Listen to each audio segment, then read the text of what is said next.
Bismillahirrahmanirrahim. Innal hamdalillah nahmaduhu wa nasta'inuhu wa nastaghfiruh wa na'udzu billahi min shururi anfusina wa min sayyiati a'malina. Man yahdihillahu fala mudilla lahu wa man yudlil fala hadiya lahu. Wa ashhadu an la ilaha illallah wahdahu la syarika lahu wa ashhadu anna Muhammadan 'abduhu wa rasuluh. Sallallahu wa sallama wa baraka alaihi wa ala alihi wa ashabihi wa man tabi'a hudahu ila yaumiddin. Ya ayyuhalladzina amanu taqullaha haqqa tuqatih wa la tamutunna illa wa antum muslimun. Ya ayyuhan nasu taqu rabbakum alladzi khalaqakum min nafsin wahidah wa khalaqa minha zawjaha wa batha minhuma rijalan katsiran wa nisaa'a wattaqullaha alladzi tasaaluna bihi wal arham innallaha kana 'alaikum raqiba. يا أيها الذين آمنوا اتقوا الله وقولوا قولا سديدا يصلح لكم أعمالكم ويغفر لكم ذنوبكم ومن يطع الله ورسوله فقد فاز فوزا عظيما فإن أصدق الحديث كتاب الله وخير الهدي هدي محمد صلى الله عليه وسلم وشر الأمور محدثاتها وكل محدثة بدعة وكل بدعة ضلالة. Ikhwah sekalian, kita menyadari bahwa anak merupakan tanggung jawab dari Allah Azza wa Jalla sekaligus kenikmatan yang sangat luar biasa. Kita bayangkan sebagian manusia tidak diberi amanah oleh Allah Azza wa Jalla. Ini disebutkan dalam Al-Quran.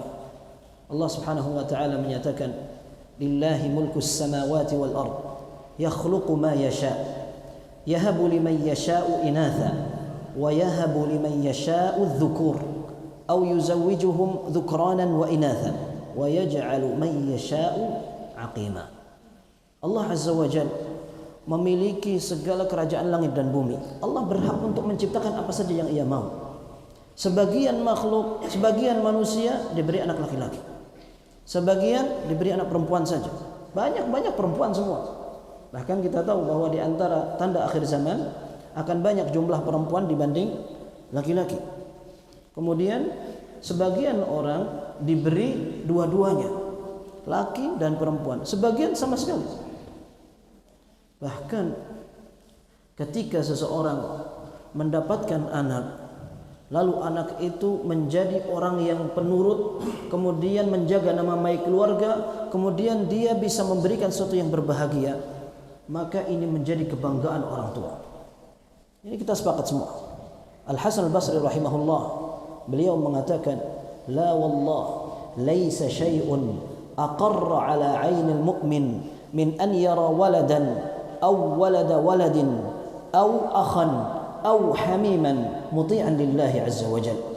Ketika Al-Hasan Al-Basri rahimahullah mengomentari firman Allah, Rabbana hab lana min azwajina wa dhurriyyatina qurrata a'yun. Ya Allah, jadikanlah istri-istri kami, anak-anak kami merupakan orang-orang yang dapat menjadi penyejuk mata. Kata Al-Hasan Al-Basri rahimahullah, tidak ada sesuatu yang lebih menyejukkan mata seorang mukmin daripada dia melihat seorang anak atau cucu atau saudara atau kawan dekat yang taat kepada Allah Subhanahu wa taala. Hakikatnya anak yang taat yang akan berbakti kepada orang tua. Mereka yang tahu bagaimana caranya menunaikan hak orang tua, sehingga sebelum mereka menunaikan kewajiban, sebelum itu orang tua harus menunaikan kewajiban kepada mereka. Kata Abdullah bin Umar radhiyallahu anhuma, addib ibnaka fa innaka mas'ulun an waladika ma 'allamtahu wa ma addabtahu wa hum mas'uluna an birrika wa tawa'iyatihi lak. Kalian adabkan mereka, ajari mereka, didiklah mereka. Kalian akan ditanya apa yang kalian ajarkan kepada mereka. Baru setelah itu mereka akan ditanya tentang berbakti mereka dan taat mereka kepada kalian. Tapi sebelumnya, kewajiban seorang tua untuk mendidik anak adalah kewajiban yang harus dilaksanakan sebagai bentuk amanah. Dan amanah ini mencakup segala macam yang Allah wajibkan. Ketika Allah Azza wa Jalla menyatakan, ya ayyuhalladzina amanu la takhunullaha war rasul wa takhunu amanatikum wa antum ta'lamun. Wahai orang yang beriman, jangan kalian mengkhianati Allah dan Rasulnya, kalian khianati amanat kalian dan kalian dalam keadaan mengetahui. Kata Ibnu Abbas radhiyallahu anhuma, amanah di situ mencakup jami'ul a'malil lati tamanallahu 'alaiha al-ibad. Semua perbuatan yang Allah bebankan kepada manusia, kepada hambanya, itu masuk dalam koridor amanah. Yang semua yang Allah wajibkan. Termasuk diantaranya adalah ketika seseorang mendapatkan amanah keturunan dari Allah Azza wa Jalla. Ini nikmat sekaligus amanah. Allah Azza wa Jalla mengingatkan, sebagaimana Allah Subhanahu wa taala memerintahkan kita berbakti kepada orang tua, akan tetapi Allah juga mewasiatkan orang tua untuk memperhatikan anak mereka. Ya, Allah Azza wa Jalla mengatakan, wa wassaynal insana biwalidayhi ihsana. Kami telah wasiatkan kepada setiap orang untuk berbakti kepada orang tua. Tapi sebelumnya Allah juga mengatakan, yusikumullahu fi auladikum. Allah Azza wa Jalla mewasiatkan kepada kalian, perhatikan anak-anak. Sehingga memperhatikan anak merupakan tanggung jawab. Kita belum berbicara tentang generasi tanggung jawab seorang pendidik, seorang guru, sementara orang tua tidak tahu, tidak mau perhatian dan peduli. Susah sekali. Kita yang pernah menjadi seorang guru, pernah menjadi praktisi pendidikan, tahu sekali betapa beratnya seorang guru pendidik menghadapi anak yang susah diatur karena berangkat dari rumah tangga yang tidak pernah mendidik. Itu belum lagi kalau seandainya orang tua bukan hanya turut campur, akan tetapi justru menentang. Anak diarahkan seperti ini, ternyata orang tua bilang enggak, repot sudah. Antum datangkan anak antum, masukkan ke pendidikan ini, ke lembaga ini untuk kita didik, ternyata antum sekarang tentang. Ketika seorang guru ingin mengarahkan mereka dalam hal yang baik, lalu orang tuanya parah, bahkan mempermasalahkan seorang guru dan sebagainya. Ya. Tanggung jawab pertama yang dibebankan Allah Azza wa Jalla kepada orang tua sebelum kepada seorang guru, dan itu merupakan konsekuensi. Ini adalah amanah. Maka Ibnu Qayyim rahimahullah, beliau menukil perkataan seorang ulama. Beliau mengatakan, innallaha azza wa jalla yas'alul walida an waladihi yaumal qiyamati qabla an yas'alal walada an walidihi. Allah Subhanahu wa taala pada hari kiamat nanti akan menanyakan seseorang terhadap anaknya sebelum dia bertanya kepada anaknya perihal orang tuanya. Ya. Tanggung jawabnya bagaimana? Hadisnya masyhur, antum kenal semua. Ya. Rasulullah sallallahu alaihi wasallam dalam hadis yang diriwayatkan oleh Imam Bukhari dan Muslim mengatakan, kullukum mas'ulun wa kullukum mas'ulun wa kullukum mas'ulun an ra'iyatihi. Kullukum ra'in wa kullukum mas'ulun an ra'iyatihi. Masing-masing kalian pemimpin dan kalian akan dimintai pertanggungjawaban dengan kepemimpinannya. Wal imamu ra'in wa huwa mas'ulun an ra'iyatihi. Pemimpin, pejabat, mereka akan dipertanyakan oleh Allah Azza wa Jalla tentang jabatan mereka, kepemimpinan mereka. War rajulu ra'in 'ala ahli baitihi fa huwa mas'ulun an ahli baitihi. Seseorang bertanggung jawab dengan keluarganya, dia akan ditanya. Dia akan ditanya untuk apa, bagaimana dia mendidik anaknya, apa yang dia tarbiyahkan. Kalau seandainya seorang sahabat memperhatikan budak sahaya, kapan dia mau jual dia jual, kapan dia pukul dia pukul. Bahkan para ulama mengatakan seandainya seorang tuan membunuh budaknya, maka tidak ada qisas.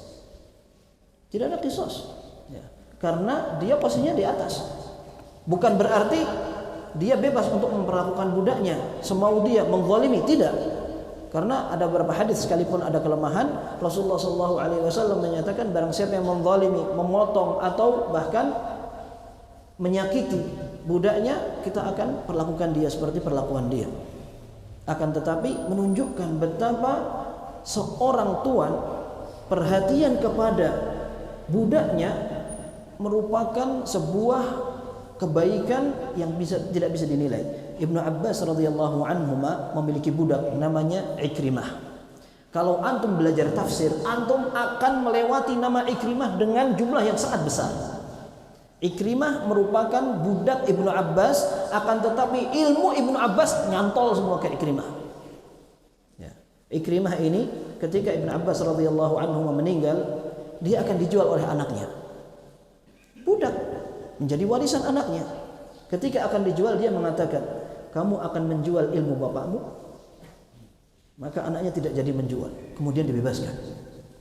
Ikrimah cerita dalam Sahih Bukhari, wa kana Ibnu Abbas yada'u ala rijlayya al-kabl ala an ahfadha kitab Allah wa sunnati Rasul sallallahu alaihi wasallam. Dia mengatakan, Ibnu Abbas dulu sampai mengikat kakiku agar aku mau menghafal Al-Qur'an dan hadis-hadis Nabi sallallahu alaihi wasallam. Budak diperhatikan sampai dalam hal mempelajari Al-Qur'an dan hadis. Bagaimana kira-kira perhatian Ibnu Abbas kepada anaknya? Kalau ini kepada budaknya seperti itu. Nah, sehingga perhatian kepada anak terkadang membutuhkan pengorbanan. Kita tahu bahwa terkadang kita perlu melarang, terkadang kita perlu menghukum. Akan tetapi semua dilakukan untuk dalam rangka mencapai hasil yang lebih baik ke depan. Dan ini merupakan sesuatu yang manusiawi, wajar sekali. Tidak benar ketika orang-orang mengatakan jangan berkata tidak kepada anak. Kalau engkau akan melarang, engkau harus mencari solusinya. Kalau tidak ada solusi, jangan bilang tidak. Ini salah. Karena dalam Al-Quran larangan banyak sekali. Wa idh qala Luqmanu libnihi wa huwa ya'idhuhu ya bunayya apa? La tusyrik billah. Pertama, inna syirka la dhulmun 'adzim. Di ayat-ayat berikutnya, wala tusa'ir khaddaka wala tamshi fil ardi maraha. Larangan semua itu. Ya, kamu jangan berbuat syirik, kamu jangan sombong, kamu jangan pelengoskan mukamu. Ya, itu semua larangan. Dan tidak masalah ketika seorang tua melihat anaknya bermain api, apa yang dia lakukan? Ya Allah, teruskan. Saya nggak boleh bilang tidak. Main aja sepuasmu. Ya. Demikian pula ketika orang tua melihat anaknya tidak melaksanakan sholat, tidak bisa membaca Al-Quran, sudah sepantasnya dia tidak kalah sedih ketimbang ketika anaknya tidak mau sekolah atau prestasinya hancur. Allah Azza wa Jal mengingatkan orang-orang tua, ya ayyuhalladzina amanu qu anfusakum wa ahlikum nara. Wahai orang beriman, selamatkan diri kalian dan keluarga kalian dari api neraka. Kata Ibnu Umar radhiyallahu anhuma, allimuhum kata Ali bin Abi Thalib radhiyallahu anhu, allimuhum wa addibuhum. Ajari mereka, didiklah mereka. Ini hakikat bagaimana seorang kepala keluarga, orang tua memperhatikan anaknya. Sehingga anaknya selamat ketika dia safar, ketika dia sibuk, ketika dia dalam kondisi jauh dari anak-anak, dia telepon anaknya bukan hanya tanya sudah makan belum, bagaimana sekolahnya, tanya sudah sholat belum. Bahkan terkadang seorang suami perlu menelpon istrinya di pagi hari, dia telepon sebelum memperhatikan anaknya, anak-anak sudah sholat atau belum. Akan tapi dia juga perlu menelpon istrinya, anda sudah sholat atau belum? Ya. Ditinggal suaminya tidurnya kelamaan. Ya, sering kan seperti ini. Ya, seorang suami perhatian kepada anaknya, kepada keluarganya, karena itu merupakan tanggung jawab. Dan ini ikhwah sekalian akan lebih ringan manakala tanggung jawab yang berupa ibadah disadari kemudian dilakukan bersama dengan istri yang salihah. Maka Syekh Abdul Razak Al-Abbad hafizahullah taala, beliau menuliskan sebuah nasihat yang buku ini asalnya merupakan kajian yang beliau sampaikan tentang tarbiyatul abna. Beliau akhirnya menuliskan nasihat itu dalam buku kecil namanya Rakaiz fi Tarbiyatil Abna. Poin-poin penting yang perlu diperhatikan oleh orang tua dalam mendidik anak. Pertama kali yang beliau sampaikan adalah seorang diharapkan bisa memilih istri yang salihah. Anak sudah terlanjur dapat istri yang lain, bukan istri yang salihah, tapi anak pengen dia dapat cantiknya, kayanya atau bangsawannya. Bagaimana sekarang? Perbaiki, tidak masalah. Rasulullah sallallahu alaihi wasallam menyatakan tunkahul mar'atu li arba'. Kebiasaan kaum muslimin, kebanyakan orang menikahi seorang wanita karena 4 hal. Seperti yang kita sebutkan, limaliha wa lihasabiha wa lijamaliha wa lidiniha. Karena jabatannya, bukan jabatan akan tapi kedudukannya, karena kecantikannya, karena hartanya. Ini kebanyakan. Dan baru yang terakhir walidiniha, karena agamanya. Fadhfar bidzatid dini taribat yadak. Kamu pilih yang agamanya bagus, engkau akan beruntung. Betul-betul engkau merasakan nikmat, ketenangan, kesederhanaan, bahkan qanaah itu muncul dari seorang istri yang salihah yang sudah mengetahui hak suaminya. Dan kadang-kadang status sosial menjadi permasalahan inti. Susah sekali. Ya kan? Ketika seorang istri merasa lebih mulia dari suaminya, habis sudah kita. Entah karena lebih mulia, entah karena lebih kaya, pendapatannya lebih besar dari suaminya pengangguran, atau kalau kerja serabutan. Ya, istrinya gampang, di rumah saja dia main HP, jutaan dia masuk. Suaminya nggak bisa apa-apa. Bang beli nih ya, nggak enak mau bilang ya terserah. Bang beli nih ya, beli terus sampai akhirnya suaminya tidak bisa apa-apa. Ya. Seringkali yang seperti ini menimbulkan kesenjangan sosial, bahkan kalau perlu kesenjangan pendidikan. Ketika sang istri akan demikian, maka suami tidak bisa apa-apa. Kalau seandainya sang istri mengetahui agama, alhamdulillah, tenang luar dalam itu suami. Ya, sudah rezeki dapat sendiri, pendidikan diatasi sendiri. Akan tapi kalau tidak, bahaya sekali. Ya. Ketika istri mengetahui ilmu syar'i, apalagi sampai hafal Al-Quran, tenang kita. Yang mengarahkan sholat, yang mengajari Al-Quran, istri lebih dekat kepada anak, sehingga detail perkataan, lemah lembutnya kepada anak lebih cepat sampai daripada ayah ketika menerapkan. Biasanya ayah kalau mengajarkan kepada anak-anaknya, peraturannya begini. Kalau tidak, awas, takut sudah anak itu kayak sekolah. Ya, sebelum mereka sekolah sudah ada sekolahan di rumah itu. Tapi kalau ibu, dia bisa lebih dekat kepada anak. Ya, ayo seperti ini, nanti begini.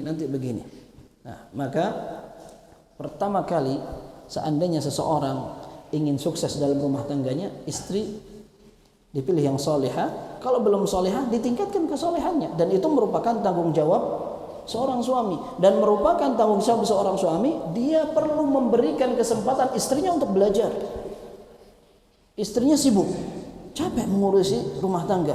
Mereka berhak untuk mendapatkan hak belajar agama sebagaimana kita ingin belajar agama.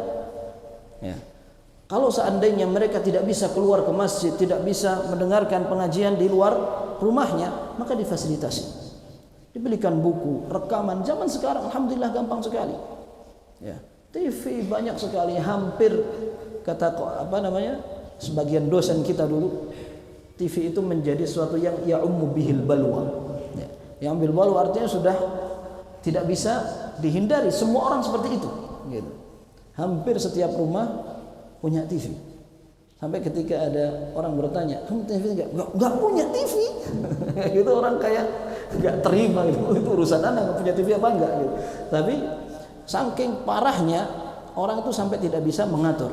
TV itu kalau seandainya kita bisa arahkan, maka akan menjadi sesuatu yang bermanfaat. Kita perhatikan anak kecil setiap hari mendengarkan murattal Al-Quran, belum belajar dari kita, hanya mendengarkan murattal Al-Quran dari sejak kecil. Ketika dia mulai berbicara, fasih dia keluarnya. Ya. Anak pernah melihat sendiri, anak kecil tidak pernah belajar Al-Quran, belum lagi dia belajar Al-Quran, tapi dia mendengarkan saja. Mendengarkan murattal anak kecil Arab itu, siapa Muhammad Toha yang sekarang udah gede dia.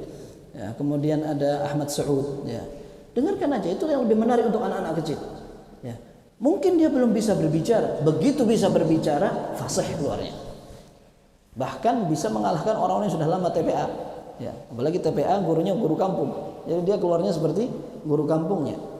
Ya. Tapi kalau dia sudah terbiasa diarahkan mendengarkan seperti itu, keluar manfaat maksudnya. Ini baru ngajinya, bagaimana kajiannya, setiap saat melihat pelajaran bahasa Arab, kemudian ada hadis Nabi SAW. Dari kecil anak itu sudah akrab. Antum barangkali bisa pernah melihat atau bertemu dengan seseorang yang tidak kenal hadis sama sekali. Kalau sudah seperti ini antum mau jelaskan susah. Kok sholat antum seperti itu? Iya karena hadis begini. Hadis itu apa? Nggak ngerti lagi. Antum gimana menjelaskan? Dan ini memprihatinkan. Kaum muslimin lahir dengan agama Islam, kemudian tinggal di negara mayoritas muslim, hadis nggak ngerti. Ini berarti PR-nya terlalu besar. Tanggung jawab kita belum ada apa-apanya, belum melakukan apa-apa, jalan di tempat. Di saat kaum muslimin yang baru masuk Islam, sebelumnya dia pernah Nasara, dia sudah bisa mengenal bukan hanya hadis, bahkan hafal Al-Qur'annya banyak. Kok ada di antara kaum muslimin hadisnya tidak kenal? Perlu diperbaiki. Sampai sebagian dosen di Fakultas Hadis Jami'ah Islamiyah Madinah, mereka mengatakan sementara ini jurusan kita belum pernah mempraktekkan studi lapangan. Padahal bisa sekali studi lapangan, kita ingin mengenal berapa besar pemahaman masyarakat terhadap hadis. Dan itu akan memalukan kalau seandainya kita akhirnya mendapatkan nilai-nilai yang besar, ternyata orang-orang tidak kenal hadis. Ada orang yang seperti itu. Ketika disampaikan tentang hadis, dia mengatakan hadis itu apa? Nah, ini merupakan tanggung jawab siapa? Kalau bukan dari sejak awal orang tua yang mengenalkan mereka Al-Quran, hadis Nabi SAW, sehingga dari kecil mereka sudah suka hadis itu apa. Ketika anak datang ke Arab Saudi, yang anak harapkan anak bisa bersaing dengan mereka tentang ilmu-ilmu agama. Anak sudah bisa menghafal Al-Quran dan anak ingin lebih menonjol. Ternyata subhanallah, orang-orang yang tinggal tidak lebih nyaman dari kita di negara-negara yang miskin seperti Afrika. Ternyata dia bukan hanya hafal Al-Quran, hafal hadis, hafal matan, syair, adab Arabi, ya, syair Arab dia hafal. Kita bilang subhanallah, kita ketinggalan banyak. Seandainya kita belajar seperti mereka, mungkin kita bisa, hanya saja kurang ada yang mengarahkan. Ya. Di Arab Saudi, sekolahan itu mengajarkan fikih madhabnya. Di Arab Saudi, jurusan umum, SMA umum mengajarkan fikih madhab Hambali, sehingga mereka kenal apa itu buku-buku Ibnu Qudamah rahimahullah taala, buku Syekhul Islam Taimiyah. Mereka ulama Hanabilah dan mereka ingin memilih, itu pilihan mereka, madhab Hambali itu mereka. Tapi sekarang kita negara mayoritas muslim tidak kenal bagaimana madhab Syafi'i dan hanya kenal paling satu atau dua kitab dalam madhab Syafi'i. Kalau seandainya kita saja dalam pendidikan agama tidak mengenalkan itu, bagaimana yang umum? Bagaimana kita berharap mereka dekat dengan syariat, mau sholat? Padahal orang yang akan berperilaku dengan perilaku syar'i, mereka adalah orang yang paham agama. Tidak paham agama, susah. Maka ini merupakan tanggung jawab bersama. Sebelum kita berbicara terlalu jauh generasi, bagaimana anak-anak sendiri, bagaimana perkembangannya. Dan ini merupakan tanggung jawab orang tua. Kemudian ikhwas sekalian, seringkali ketika kita sudah berupaya untuk mengarahkan anak, disiplin, keras bahkan, ketat sekali, begitu anak keluar, terpengaruh dia dengan masyarakat. Sangat sebentar sekali langsung terpengaruh, entah dengan gaya atau dengan kata-kata. Sedih sekali, luar biasa. Sudah lama kita jaga, tidak pernah berkumpul dengan laki dan perempuan yang tidak mahram, anak kecil, tapi kita arahkan dari sekarang. Anda pernah mendengar ada seorang anak yang dibesarkan di Arab, kemudian dia pulang ke Indonesia, nggak boleh amah, itu nggak boleh, karena ngobrol sama laki-laki. Dia bingung dia. Selama ini di rumah tangganya diterapkan penjagaan yang ketat. Tidak boleh seorang perempuan berbicara dengan laki-laki yang tidak mahram. Tahu-tahu dia lihat ada orang pacaran, orang Indonesia. Dia bingung, amah ini nggak boleh. Lugu sekali. Nah, ini karena memang sudah diarahkan dari sana bagaimana dia harus menjaga. Ketika pulang ke Indonesia, tahu-tahu dengar sana sini musik, ada orang nggak pakai baju, apa segala macam ribut. Ini apa ini? Nggak bagus semua. Nah, ini merupakan tantangan untuk setiap pendidik. Maka tidak ada yang kita bisa andalkan, kita hanya berupaya. Selebihnya kita serahkan kepada Allah Subhanahu wa taala. Kita banyak berdoa. Ini adalah senjata pamungkas yang paling kuat. Kita berdoa kepada Allah Subhanahu wa taala. Kalau seandainya para nabi saja mereka berdoa, kita apa? Ya. Para nabi berdoa sebelum mendapatkan anak, bahkan setelah mendapatkan anak. Nabi Ibrahim selalu dijadikan sebuah teladan dalam mencerminkan seorang qudwah, pemimpin dan orang yang mempraktekkan agama di tengah masyarakat yang tidak kenal agama. Allah Azza wa Jalla puji Nabi Ibrahim, inna Ibrahim kana ummatan qanitan lillahi hanifa. Nabi Ibrahim adalah seorang teladan yang taat kepada Allah dan lurus. Nabi Ibrahim lama tidak punya anak. Akhirnya beliau berdoa kepada Allah, Rabbi habli minas salihin. Ya Allah, berilah kami anak-anak yang soleh. Akhirnya bukan hanya anak soleh, nabi-nabi keturunan Nabi Ibrahim, termasuk Rasulullah SAW, keturunan Nabi Ibrahim. Pun demikian, beliau berdoa kepada Allah, Rabbi ja'alni muqimas salati wa min dzurriyyati.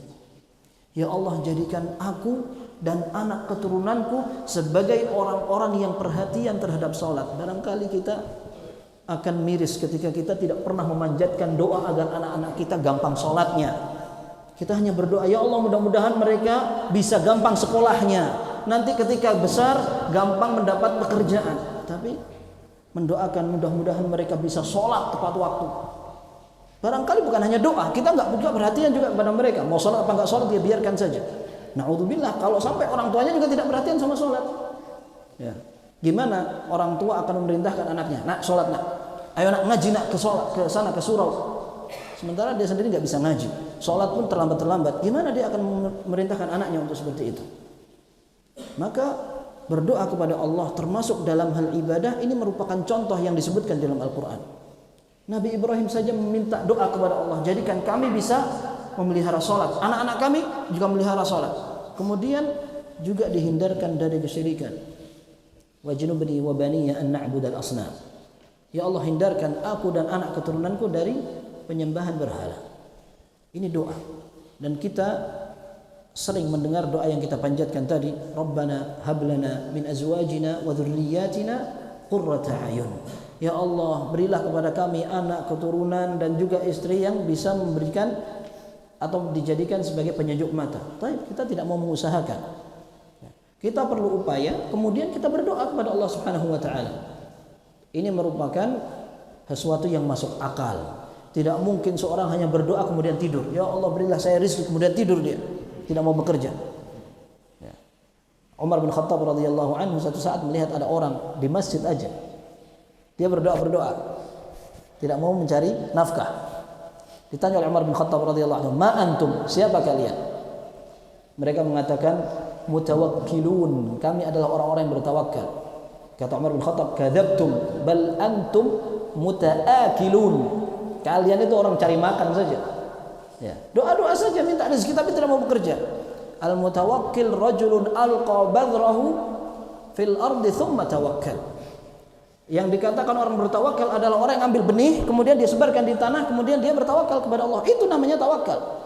Ya. Demikian pula ketika seorang ingin mendapatkan anaknya anak-anak soleh, dia berupaya. Dia solehkan dulu dirinya. Setelah itu dia arahkan anak-anaknya untuk menjadi orang yang soleh, dia doakan kepada Allah. Ini merupakan suatu yang lengkap, benar, dan masuk akal. Kadang kita tidak pede untuk berdoa kepada Allah sementara kita tidak ngapa-ngapain. Ya Allah, jadikan saya pintar, tapi tidak mau belajar sama sekali. Ya. Jadikan saya mendapat ilmu seperti ilmunya para nabi, tapi tidak mau ngaji sama sekali. Ya. Orang bilang apa ilmu? Ilmu laduni. Ya. Ilmu yang dapat tiba-tiba, ya, langsung pintar begitu saja. Sampai ada orang bilang orang terlalu pintar akhirnya gila. Ya. Orang bisa ngejelek karena keberatan ilmu. Ana baru tahu saja itu kayak gitu.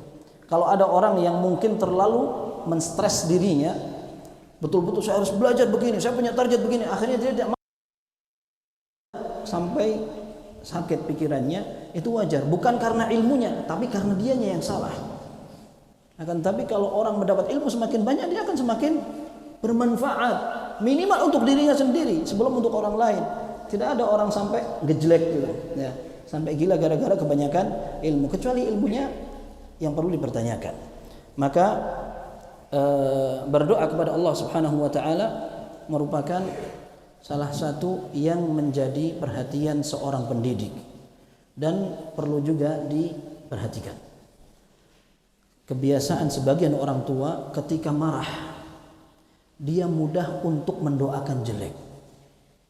Anak disumpah-sumpahi, kamu begini. Ini bahaya sekali.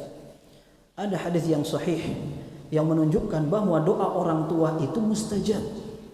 Disahihkan oleh Syekh Albani, Rasulullah SAW menyatakan 3 da'awatin mustajabatun la syakka fihin. Ada 3 doa orang yang pasti dikabulkan Allah. Yang pertama, doaul mazlum, doa orang terzalimi. Yang kedua, doaul musafir, doa orang yang safar melakukan perjalanan. Yang ketiga, doaul walidu lil walad, doanya orang tua untuk anak. Nah, ini secara umum. Secara khusus dalam Sahih Muslim, Rasulullah SAW menyatakan, la tad'u ala anfusikum wa la tad'u ala amwalikum wa la tad'u ala auladikum. Janganlah kalian berdoa keburukan untuk diri kalian sendiri, untuk anak kalian, untuk harta kalian. La tuwafiqu fihi sa'atan yus'alullaha fiha hajatan fayu'tiyahu Allah au fayastajibu lakum.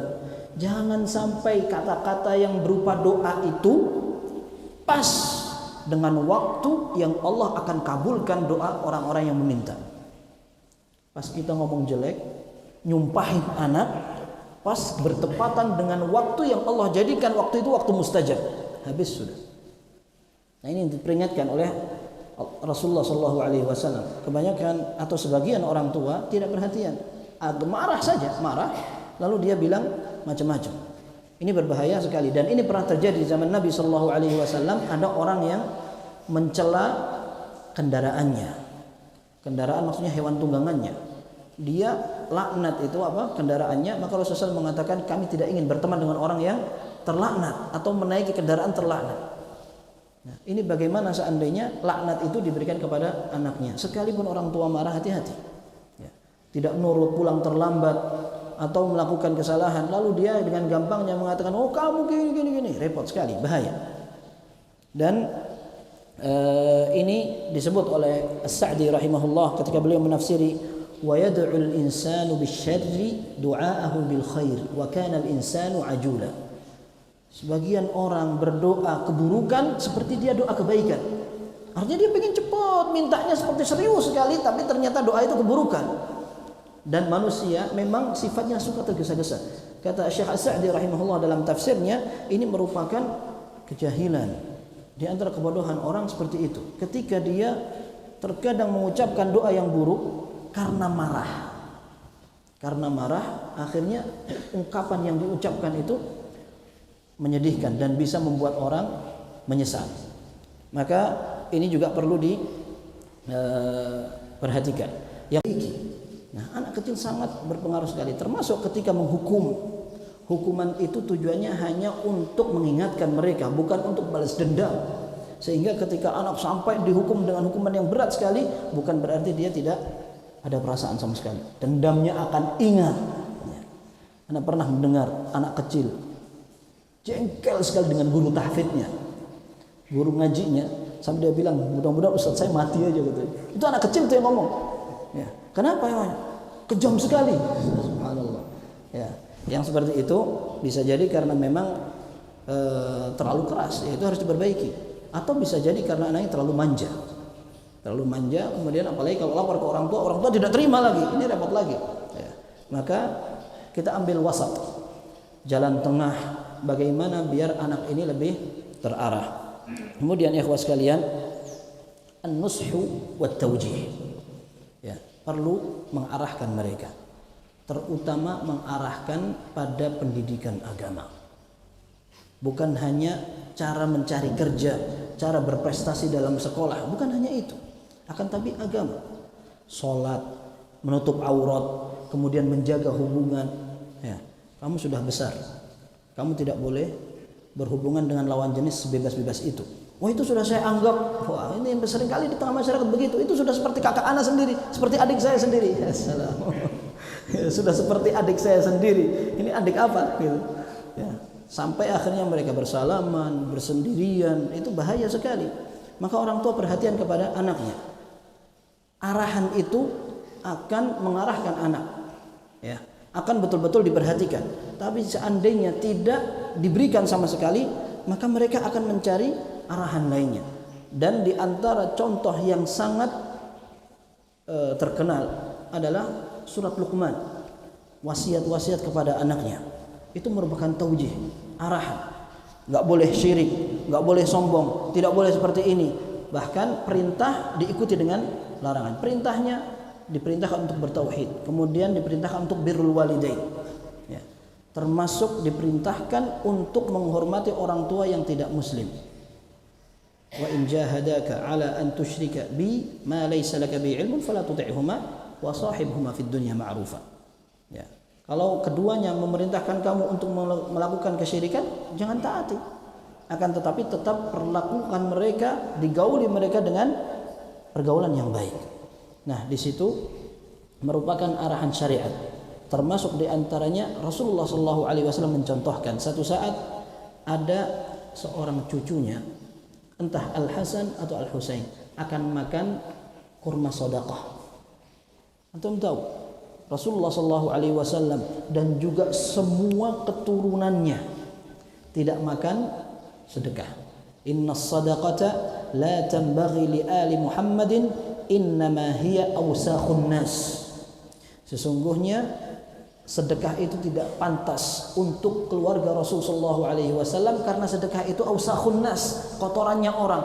Orang pengen hartanya dibersihkan, maka dia keluarkan zakatnya. Apakah kemudian zakat itu kita makan? Enggak pantas, kata Rasulullah SAW. Satu saat Al Hasan Al Husain akan makan kurma sedekah. Anak kecil. Rasulullah SAW kemudian mengatakan dalam bahasa Arab kan seperti kah gitu. Kaf sama kha. Itu para ulama mengatakan itu adalah ungkapan untuk menegur ini jijik, jangan. Kayak gitu. Kemudian diajak bicara itu si Al Hasan atau Husain oleh Rasulullah SAW. Ala ta'lam anna la na'kulus sadaqah. Apa kamu tidak tahu kalau kita tidak makan sedekah? Dalam hadis ini Al Hafidz Ibnu Hajar rahimahullah menerangkan bahwa bolehnya anak kecil datang ke masjid. Ini pelajaran pertama. Yang kedua, pentingnya orang tua mengarahkan anak sekalipun dia masih kecil dengan sesuatu yang bermanfaat dan melarang jika hal itu berbahaya untuk anak kecil. Dan tidak ada larangan untuk mengatakan tidak. Rasulullah SAW melarang ini, jelas. Mau makan nggak boleh. Bahkan seorang ulama mengatakan pantasnya hadis ini ditalqinkan kepada guru-guru TPA agar diajarkan kepada anak-anak kecil. Betapa pentingnya mengarahkan anak kecil sekalipun mereka memang belum mukallaf, belum diwajibkan, dibebani untuk beribadah kepada Allah. Akan tetapi ketika kecil diarahkan, maka mudah ketika besar. Anak kecil dibiasakan tutup aurat, sampai besar dia gampang.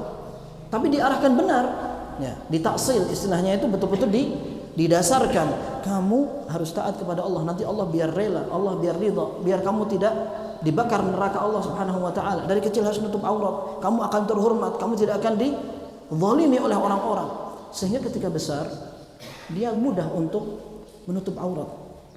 Ketika anak kecil diperintah untuk ketika kita ingin mengarahkan mereka waktu masih kecil, kita katakan masih kecil. Ketika sudah besar, sudah terlanjur, sudah besar, susah lagi kita. Tapi dulu waktu masih kecil tidak mau diarahkan. Ketika diperintahkan salat anak kecil, Rasulullah SAW menyatakan muru auladakum bis salati wa hum abna'u 7. Perintahkan anak kecil untuk salat ketika usia 7 tahun. Wadribuhum 'alaiha wa hum abna'u 10. Pukul mereka kalau tidak mau salat ketika usia mereka sudah 10 tahun. Kalau kita tidak lakukan mereka masih kecil, ketika besar lebih susah untuk disuruh salat. Allah Azza wa Jalla menyebutkan itu wa'mur ahlaka bis salati wastabir 'alaiha. Perintahkan keluargamu untuk salat dan sabarlah. Sabar itu menggunakan kata-kata yang lebih kuat, bukan hanya wasbir tapi wastabir. Ya, para ulama ahli bahasa mengatakan apabila bertambah huruf maka penekannya lebih kuat. Memang memerintahkan sholat tidak gampang, sehingga perlu kesabaran. Apalagi kalau masih kecil tidak diarahkan untuk itu. Ya. Maka ketika masih kecil diarahkan. Kalau memang mereka sudah waktunya, sudah umurnya, bangunkan, siram air tidak apa-apa. Dan menyiramkan air itu merupakan tarbiyah yang dibolehkan. Dan Rasulullah SAW puji itu. Dengan catatan yang disiramkan hanya sekedar dia bisa bangun, bukan digerojokkan begini, bangun dia bingung, ya, harus bersih-bersih lagi, repot lagi orang tua. Ya. Nah, akan tetapi bahkan Rasulullah SAW memuji suami dan istri yang saling menyipratkan air. Ketika Rasul mengatakan rahimallahu imra'an qama minal laili fa shalla thumma ayqadha zawjahu fa in qamat wa illa rasha ala wajhiha al-ma' wa rahimallahu imra'atan qamat minal laili fa sallat thumma ayqadhat ba'laha fa in qama wa illa rashat ala wajhil ma'. Ya, kata Rasulullah SAW, semoga Allah merahmati seorang laki-laki atau seorang perempuan bangun malam, kemudian dia bangunkan pasangannya. Kalau dia bangun mereka sholat, kalau seandainya tidak dia cipratkan kepada suaminya atau kepada istrinya. Masya Allah. Jadi harmonis ya, harmonis ciprat-cipratan. Sekarang ciprat-cipratan ya gitu. Artinya di dalam rumah tangga keharmonisan yang dihidupkan dengan ibadah itu luar biasa, bagus sekali. Dan itu yang akan diridhai Allah, kemudian kita akan mendapatkan manfaatnya. Sementara kita tidak perhatian, yang rugi kita sendiri. Kemudian ikhwas sekalian, penting pula orang tua memperhatikan kawan-kawan anaknya. Dan ini sebenarnya sudah dilakukan oleh kebanyakan orang tua. Nak, jangan berteman sama itu anak nakal. Sebenarnya itu tidak menimbulkan ujaran kebencian ya, tapi itu bentuk tanggung jawab. Semua sepakat itu. Ketika antum memiliki anak antum masuk sekolah, kemudian anak itu bandel, mencuri, memecahkan kaca sekolahan, antum akan bilang, nak, itu anaknya Abu Jahal gitu, misalkan. Ya, itu bahaya sekali, nggak boleh. Tidak ada orang yang memprotes, kecuali orang tuanya mungkin sakit hati. Ya, tinggal bagaimana kita memperingatkan, jangan depan anaknya ini kayak gini, tidak seperti itu. Tapi itu merupakan hal yang wajar. Dalam hal syariat juga demikian. Seseorang bisa memperingatkan anak dari kawan yang tidak mau nurut kepada Allah Subhanahu wa taala, atau dia punya rutinitas yang memprihatinkan dalam syariat. Maka wajar sekali, baik itu orang tua maupun guru juga bisa. Guru memperingatkan muridnya, nak, hati-hati, jangan main sama itu. Itu sering sekali, dan itu bentuk kepedulian dan kecintaan, perhatian seorang guru kepada anak. Sekarang seringkali kita melihat ada murid yang berprestasi, nurut, sehingga guru terlalu tertarik. Wah, ini anak ini Masya Allah, cerdas, kemudian nurut, akhirnya ada perhatian lebih. Nah, meskipun tidak boleh, kemudian tidak adil di antara murid-murid, tidak boleh. Akan tetapi ketika akhirnya guru memperingatkan, nak, kamu jangan terlalu banyak gaul sama itu sering terjadi. Nah, seperti ini tujuannya untuk maslahat, bukan untuk yaitu tadi mengadu antara murid. Dan ini juga diterapkan oleh para ulama. Ketika mereka sudah tua sekalipun, mereka masih mengambil arahan para guru. Kalian jangan bergaul dengan itu, karena khawatir agamanya akan tercampur. Itu bukan ujaran kebencian seperti itu, akan tetapi perhatian dan tanggung jawab.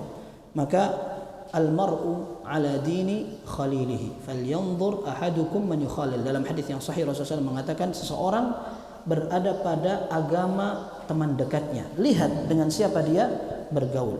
Ya. Kalau kawannya suka mabuk, suka minum yang haram dan lain sebagainya, maka khawatir anak kita akan tergeret seperti itu. Dalam patah Arab mengatakan as-sahibu sahib, kawan bisa menggeret ya. Maka ketika kita memperhatikan itu, segera diambil jalan keluar, jangan dibiarkan akhirnya terus-terusan berbahaya ya. I'tabirur rajula biman yusahib fa innama yusahibur rajulu man huwa mithluhu. Kalian perhatikan orang berteman dengan siapa, karena biasanya yang berteman dengan dia adalah orang-orang yang tipenya sama. Sebelum tipe kita dirusak, maka perlu diambil jalan kehati-hatian. Dan terakhir adalah qudwah atau keteladanan. Ketika orang tua mencontohkan kepada anaknya dengan contoh yang baik, maka ini yang akan lebih memberikan ketaatan kepada anak. Ya. Atamuruna an-nasa bil birri wa tansawna anfusakum. Kalian perintahkan kebaikan, kalian lupakan diri kalian. Ini adalah dalil untuk ahlul kitab. Akan tetapi orang tua ketika memerintahkan anak untuk ngaji, sholat, beribadah, lalu dia tidak kerjakan, bahkan ini yang sering ditegur oleh masyayikh. Kebanyakan orang tua mengajari anak secara tidak langsung dengan keburukan, mengajari mereka berdusta, bilang bapakmu tidak ada, sehingga langsung ditalkin anak itu untuk berbohong. Ya, ada tamu datang bilang abah tidak ada, disangkanya yang seperti itu hanya untuk menutupi diri, padahal ternyata anak baru tahu, oh iya kayak gini berarti caranya. Ya. Maka kebanyakan rusaknya anak ternyata dipengaruhi oleh orang tua. Ibnu Qayyim rahimahullahu taala beliau mengatakan wa aktsaru al-aulad innama jaa fasaduhum min ajli min qibali abaihim wa ihmalihim lahum. Kata Ibnu Qayyim rahimahullah, ternyata di antara penyebab yang terbanyak untuk anak-anak disebabkan oleh orang tuanya sendiri. Orang tuanya sendiri tidak perhatian kepada mereka. Dan beliau katakan, faman ahmala ta'lima waladihi ma yanfa'uhu wa tarakahu suda faqad asaa ilaihi ghayatal isaah. Orang tua yang tidak perhatian kepada anaknya, tidak mengajari mereka dan mendidik mereka dengan sesuatu yang bermanfaat, bahkan meninggalkan mereka dibiarkan saja begitu, dia telah berbuat buruk kepada anaknya dengan seburuk-buruknya. Ini bukannya tanggung jawab, akan tetapi itu sudah menjadi sesuatu yang lazim untuk dia kerjakan. Semoga Allah Subhanahu wa taala memudahkan urusan kita semua, dan tentunya kita pasrah kepada Allah. Kita berdoa kepada Allah Subhanahu wa taala agar kita betul-betul mendapat taufik, termasuk keturunan, dan juga kita akan berbahagia sekali ketika kita mendapatkan apa yang disebutkan dalam hadis Nabi sallallahu alaihi wasallam, idza mata ibnu adam anqata'a 'amaluhu illa min thalath, di antaranya awwaladun salihun yad'u lahu. Ketika orang sudah meninggal, maka dia tidak bisa beramal lagi, maka dia tinggal menunggu kiriman. Di antaranya adalah anak saleh yang mendoakan. Wallahu ta'ala wa ta'ala a'lam. Sallallahu wasallam baraka ala nabiyina Muhammad wa ala alihi wa sahbihi ajma'in walhamdulillahirabbil alamin.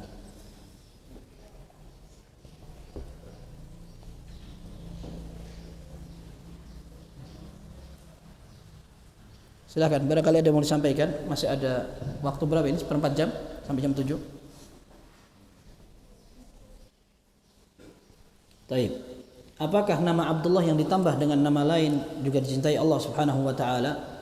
Nah, ini pembahasan tentang nama rangkap, ya.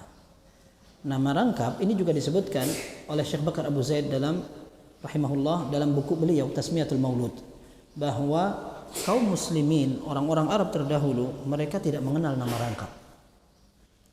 Nama itu seandainya rangkap, maka rangkapnya adalah rangkap idhafi, Abdul Allah, Abdullah, kayak gitu. Sementara nama-nama rangkap yang lain itu biasanya tidak dikenal oleh orang-orang Arab. Kapan mulai ada nama rangkap? Nama rangkap itu mulai pada saat banyak penjajahan. Ketika nasab sudah kabur karena mereka banyak berzina, sehingga muncullah anak-anak yang lahir dari perzinaan, akhirnya mereka ingin mengkaburkan nasab. Akhirnya mereka kasih nama rangkap. Fulan, fulan, fulan, nama satu orang. Padahal yang dikatakan fulan, fulan, fulan itu layaknya adalah dia, anak dia, Muhammad ibni Abdullah ibni Abdul Muttalib, ya, nasab bapaknya.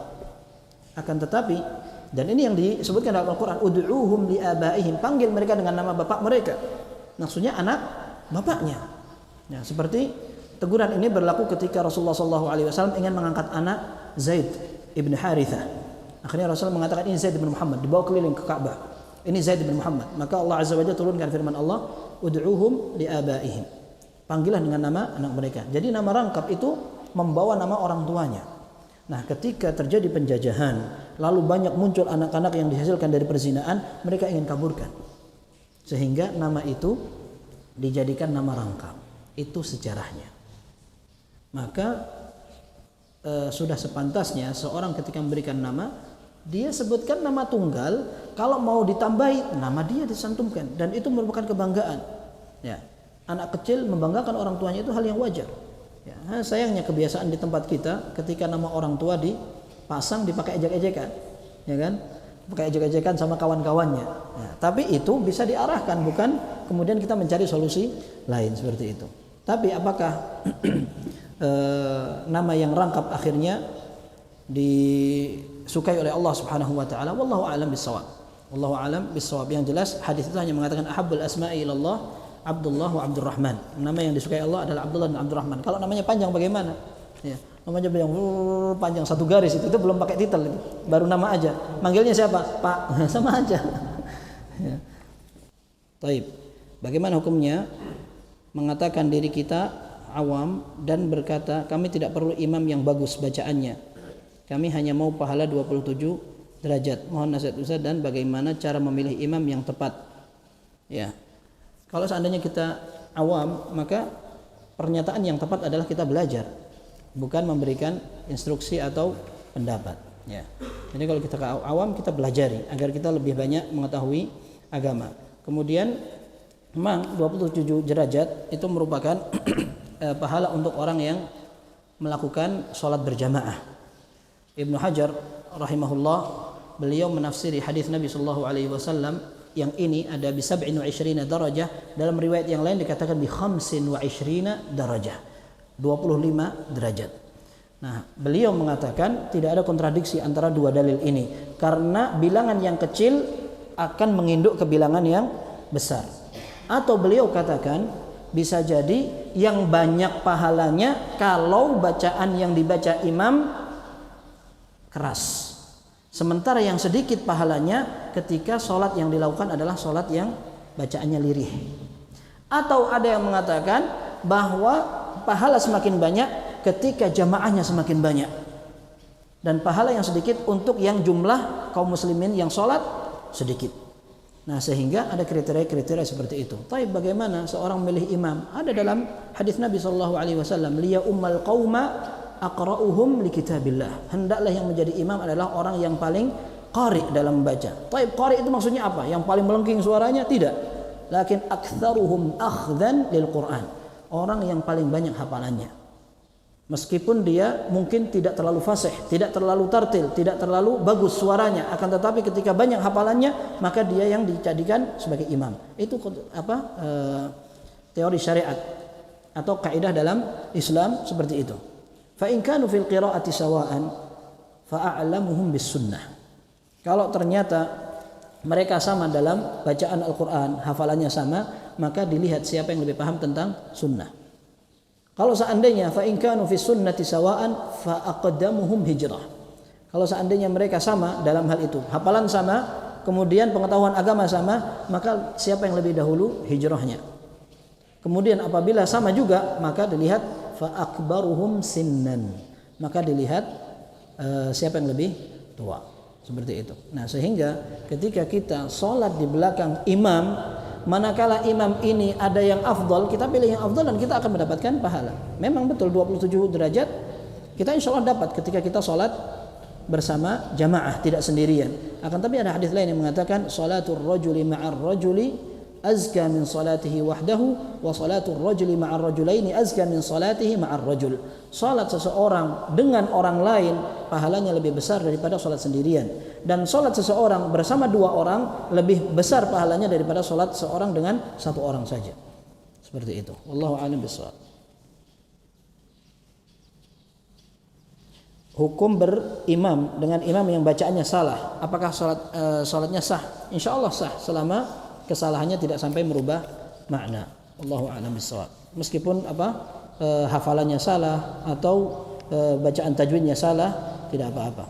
Bahkan seandainya ada ayat yang tertinggal tanpa sengaja, insyaallah tidak apa-apa selama tidak merubah makna. Di antara yang dicontohkan oleh para ulama sampai merubah makna seperti siratal ladzina an'amtu. Ya, an'amtu. Dan ini parah sekali, ya, parah sekali, dan insya Allah tidak terjadi.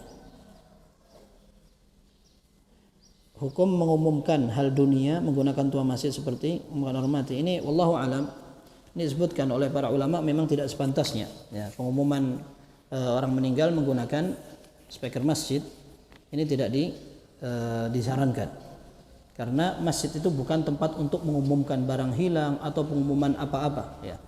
Salat masjid digunakan untuk salat, bukan untuk mengumumkan seperti itu. Bagaimana saya ingin mencontoh Rasulullah SAW dipanjangkan rambutnya, tapi orang tua memerintahkan saya untuk memotong rambut, ya, memotong rambut. Kita harus pahami bahwa Rasulullah SAW menggunakan pakaian atau memperlakukan rambutnya itu berdasarkan kebiasaan masyarakat, berdasarkan kebiasaan masyarakat. Seperti juga Rasulullah SAW terkadang makan daging juga dengan sayur, dan Rasulullah menganjurkan itu agar bisa seimbang. Ketika Ali bin Abi Thalib radhiyallahu anhu, beliau habis sakit, kemudian beliau akan makan sesuatu bersama Rasulullah SAW. Rasulullah SAW mengatakan, ini tidak pantas untuk kamu yang baru selesai sakit, baru saja sembuh, tapi engkau makan seperti ini. Nah, ini semua biasanya diperhatikan karena kebiasaan yang bermanfaat, bukan berarti sunnah ibadah yang harus dipakai. Sehingga ketika Rasulullah SAW menggunakan sarung, saya harus pakai sarung. Ketika Rasulullah menggunakan jubah, saya harus pakai jubah. Rasulullah SAW menggunakan imamah, saya harus pakai imamah. Tidak seperti itu. Termasuk rambut Rasulullah SAW, dulu beliau pernah memilih gaya orang-orang Yahudi karena mereka ahlul kitab, dan beliau tidak ingin menyerupai orang-orang musyrikin. Akhirnya Rasulullah SAW menyamakan sisiran rambutnya seperti ahlul kitab. Setelah itu Rasulullah SAW ingin menyelisih ahlul kitab, akhirnya beliau merubah gaya menyisirnya. Ini menunjukkan bahwa beliau memperhatikan itu.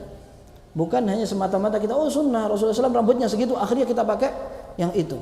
Nah, sehingga tidak perlu seorang kholot, saya pokoknya pengen Rasulullah SAW rambutnya gitu, saya juga akan panjangkan, ya.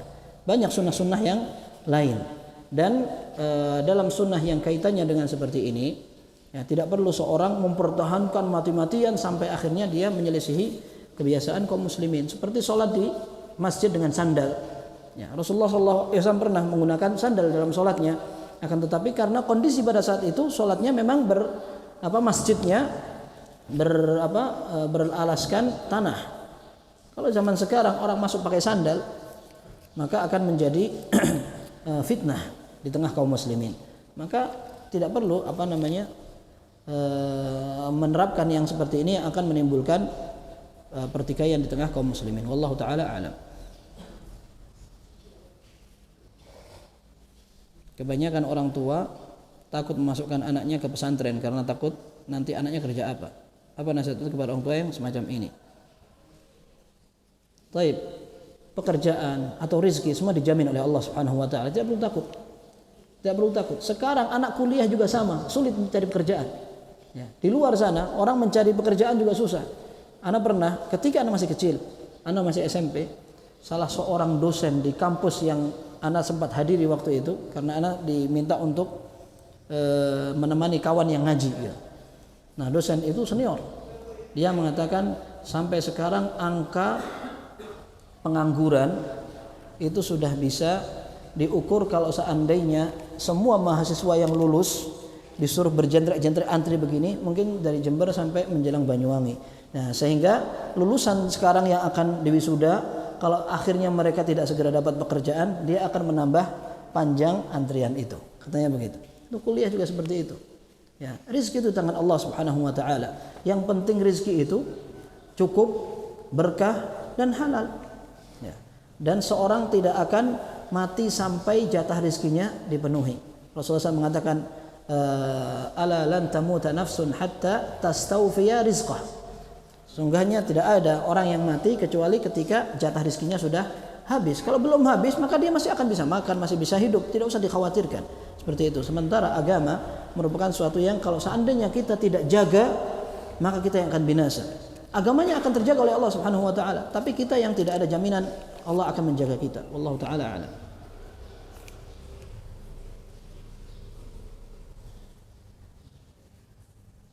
Yang mengajarkan sunnah dan Al-Quran yang penting masuk pesantren. Maksudnya gimana? Yang mengajarkan? Oh, apa pada ini mengajarkan penting masuk pesantren. Taib. Di pesantren ini alhamdulillah kita sudah pelajari bahwa komunitas penting. Ya. Komunitas itu penting. Ketika antum arahkan anak untuk sholat, kemudian dia mendapatkan kawan-kawannya yang satu umuran sholat semua, itu lebih mudah, jauh lebih mudah daripada antum perintahkan dia sendiri di rumah, ayo nak sholat, dia tidak ada kawannya yang sholat sama sekali. Di pesantren terdukung itu.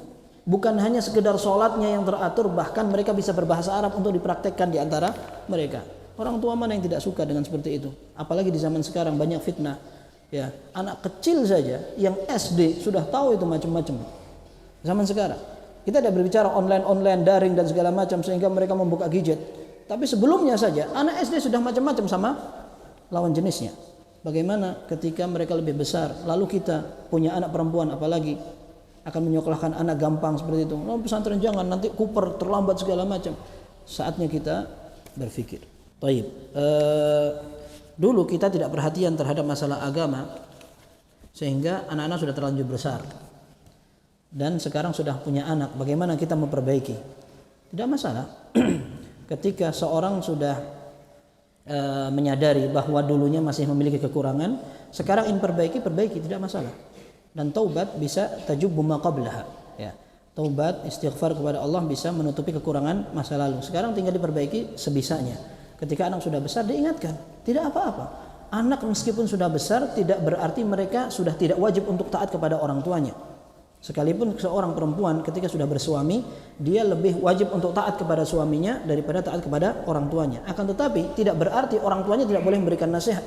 Boleh saja memberikan nasihat. Seperti itu, sehingga ketika anak sudah besar misalkan sudah punya anak lagi, tapi mereka membuka aurat, nasihati. Dan nasihatinya tentu dengan cara yang lebih bijak, tidak seperti menasihati anak kecil. Kemudian didoakan juga mereka agar mereka bisa menerima nasihat itu dengan lapang dada. Apa hukumnya bermain HP, game di HP bagi anak-anak? Hukumnya mubah selama tidak melupakan waktu, membazirkan waktu, dan juga tidak ada unsur keharaman dalam game itu. Masya Allah, panjang sekali. Ini terakhir insya Allah. Taib, ini masalah waktu subuh. Ya, masih masalah waktu subuh. Kita dengar di Masjidil Haram, Masjid Nabawi, kemudian juga di Masjid STDI. Masya Allah, Masjid STDI terhormat. Digabungkan dengan Masjidil Haram, Masjid Nabawi, Masjid STDI. Ya. Antara adzan dan qomat sampai 30 menit. Iya betul, 30 menit. Ya, jadi kalau orang dengar adzan, masih adzan, 30 menit lagi tidur lagi sebentar. Sebenarnya ini bukan karena permasalahan sholat subuh atau tidak. Ya, kita sudah jelaskan tadi malam tentang masalah waktu subuh. Ya, waktu subuh. Kalau seandainya ada orang yang ingin hati-hati, silakan hati-hati. Tapi tidak perlu sambil menyalahkan kaum muslimin. Wallahu a'lam bishawab. Jadi kalau ingin agak diakhirkan, silahkan. Tapi kalau sampai akhirnya tidak pernah sholat berjamaah, ini perlu diperbaiki. Ya, kemudian kenapa mereka menjarak waktu yang panjang itu? Ini tidak hanya sholat subuh saja. Ya, ini sholat yang lain juga. Ketika anak belum pulang, masjid terakhir yang kami tinggali di kampung yang kami tinggali, antara adzan dan qomat sholat asar 20 menit, maghrib dan isya 15 menit, antara bukan maghrib isya, adzannya dan qomat sholat maghrib 15 menit, kemudian sholat isya 20 menit antara adzan dan qomatnya. Semua seperti itu. Hanya sholat subuhnya 25 menit. Itu di masjid kampung. Kalau di Masjid Nabawi tidak. Masjid Nabawi 10 menit. Antara azan dan qomatnya sholat subuh 10 menit. Ya, juga Masjidil Haram seperti itu karena sudah banyak orang yang datang. Orang semuanya sudah tahu kalau pengen sholat di sana berarti harus cepat datang sebelum azan atau pas azan atau tidak terlalu terlambat. Kalau terlambat benar. Ya. Antum datang kok di pintu pintu halaman itu sudah qomat, mungkin antum sampai ke pintu masjidnya bisa sudah rukuk itu. Terkadang seperti itu karena luasnya, apalagi kalau ramai. Ya, jadi memang pemilik kebijakan memberikan peraturan yang berbeda. Kalau untuk masjid-masjid kampung dipanjangkan waktunya, waktu azan dan qomatnya seperti itu. Dan itu bukan karena masalah tulu'ul fajar seperti yang ditanyakan, akan tapi karena memang memberikan kesempatan kaum muslimin untuk lebih bersiap-siap. Kalau antum mau usahakan seperti itu tidak apa-apa. Tapi itu memperhatikan maslahat masyarakat, jamaah masjid. Kalau seandainya kepanjangan, maka tidak ada masalahnya juga. Tapi terlalu cepat juga repot. Ya. Baru azan, tahu-tahu sudah qomat. Kita belum wudhu, belum apa. Ini yang sering menjadi kendala.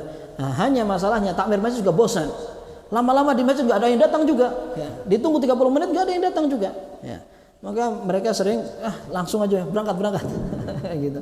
Ya, ala kulli hal ini dikembalikan kepada maslahat dan pertimbangan masing-masing. Mudah-mudahan bermanfaat, dan kurang lebihnya mohon maaf apabila ada yang salah. Anda siap untuk merujuk kembali kepada pendapat yang sesuai dengan dalil. Wallahu taala a'lam. Sallallahu wasallam baraka ala nabiyina Muhammad wa ala alihi wa sahbihi ajma'in. Subhanakallahumma bihamdika asyhadu an la ilaha illa anta astaghfiruka wa atubu ilaik. Walhamdulillahirabbil alamin.